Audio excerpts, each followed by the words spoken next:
そうです。GC 去年に来たんですけども、非常にドイツの、ユーザーの人とですね、直接お会いできる機会ってなかなかないので、今年も、来たかったということで、来ました。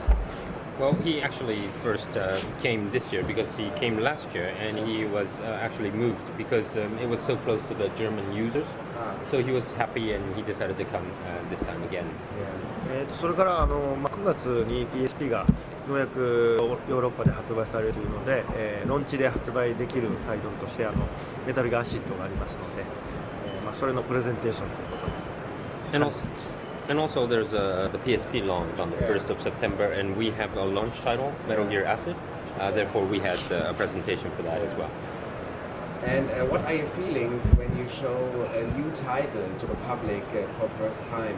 Are you, after all those years, Metal Gear Acid is not exactly your title, but it's of course a title from your series. Are you still anxious about the reaction of the gamers who play it in the hall? こういうショーっていうのは直接ユーザーの人に触れてもらえるすごく、貴重な時間というか貴重な機会だと思うので、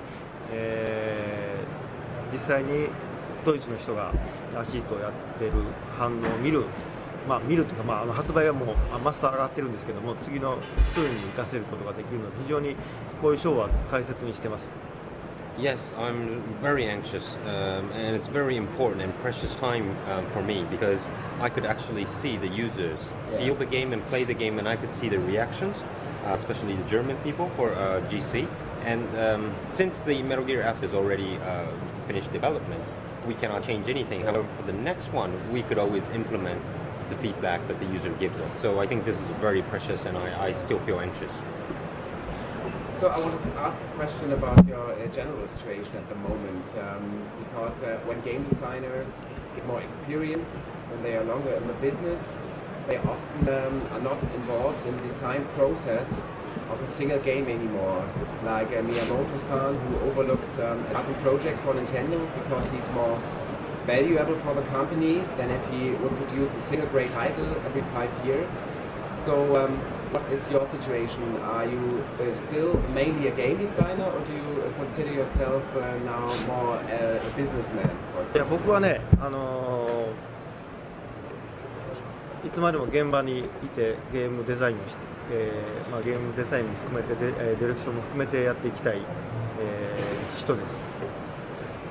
I personally would like to be at the spot with close to the staffs and try to create games from design and concept. 本来であればそのメタルギアとかじゃなくて、小島プロダクションじゃなくて、毎回その3年に1度くらい新しいゲームをどっぷり、企画から演出から、全てマップ作成まで含めて、やりたいところですね。But however, to tell you the truth, I would like to, bring out a title every once in 3 years and concentrate on planning, creating maps. I would like to do that. ただそうも言ってられないので、スピルバーグみたいに、プロデュース作品がありながら、中で年に1本ぐらい自分の作品を現場で作っていくと。But of course, that's quite impossible for me, current situation. So, like Spielberg, I would like to produce a couple of titles. However, just one, I would like to really concentrate on producing one title per year. プロデューサーとして、複数タイトルを持つっていうのはそれなりにはそれはそれで面白いと思いますけど、やっぱり僕はどっちが先かというと、ゲームデザインをできるっていうそれがないと、ダメになるというか、そういう、ニュアンスというか、そういう、風に思って仕事をしています。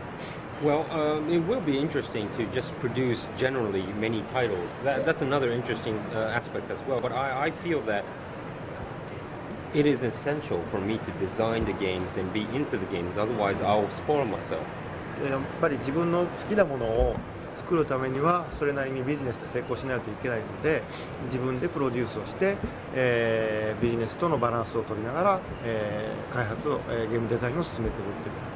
But I cannot be selfish and just create things, and if the game does not sell, I will not be successful. Meaning, I have to always think about the balance of the business side as well. So I produce a balance, and then also try to go into the creation side as well. So, what aspect of your work do you hate the most? やっぱり会社として決済書とかですねメールを見たり会議がやたら多いんですけど、そういうのは非常に時間の無駄だと思います。I think as a company businessman, business employee, I have to attend, like I have to do like a lot of approval process or attend meetings, which really kills my precious time. 1日の3分の1がそういうビジネスあるいは会社経営ですね。でその残りの3分の1が他のタイトルのプロデュース、で残った3分の1が唯一クリエイティブなゲーム作り。So for me, 1/3 of the day is, focusing on business side, such as what I said. 1/3 is producing other titles, and the rest of the 1/3 is left for me to create something, the creativity. Do the games you make tell us something about your personality? 僕自身というかですね、ゲームはそのサービスいろんなユーザーにサービスを与える職種だと思うんですけども、そのサービスの仕方っていうのがやっぱり僕の作家性になっていると思います。Not directly myself, but how I appeal to the users. Because since I'm creating game, I need to be appealing to the people who are playing my game. So the way I put in my service is sort of say the expression of what I create. Yeah. Another question, another topic. At the moment, development costs are rising. They are still rising, and so game companies try to broaden their appeal. And so now we have a certain globalization of game aesthetics going on.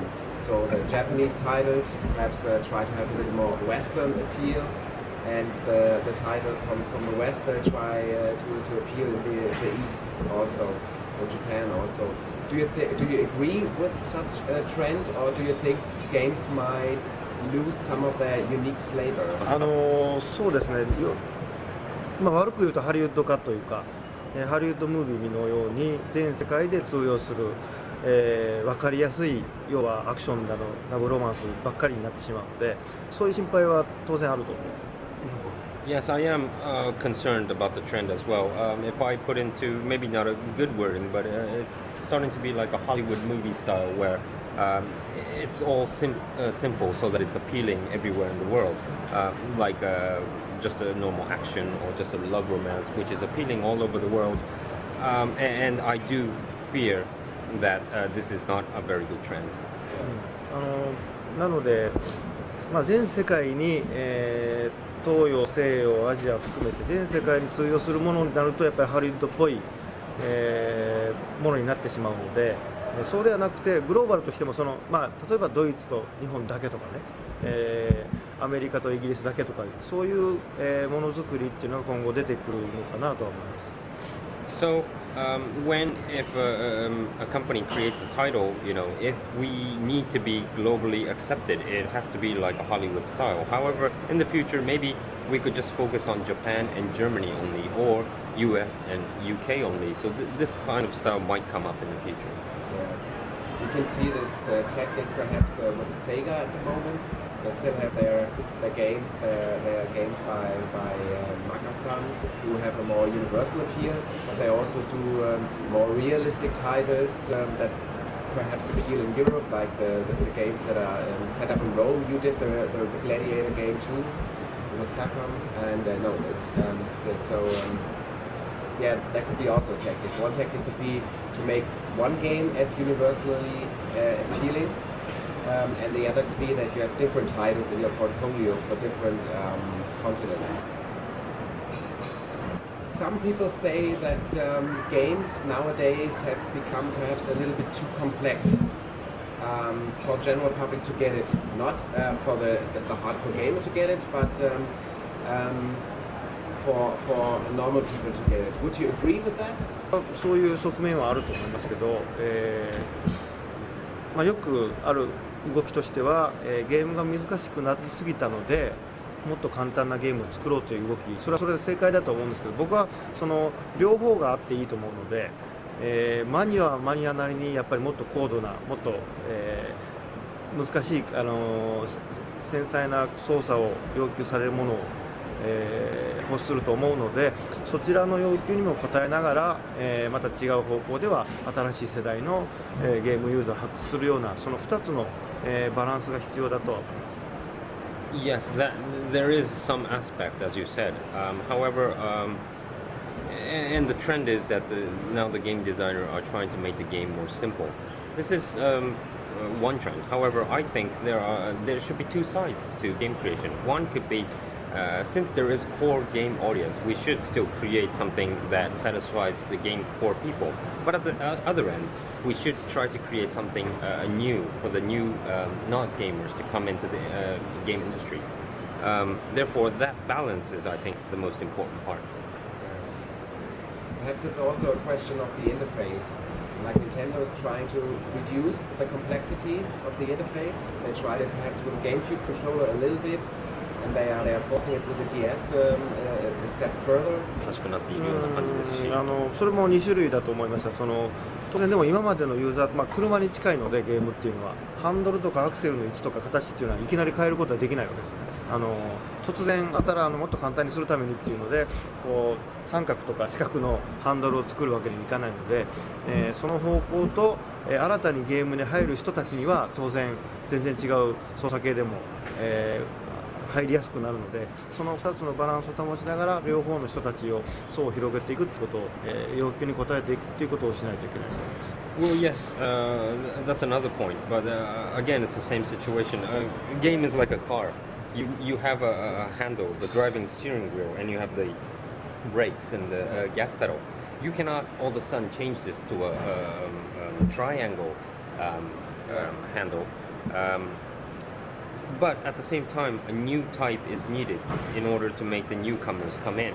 And we need to satisfy both, we think, in order to expand the game world. So thank you very much.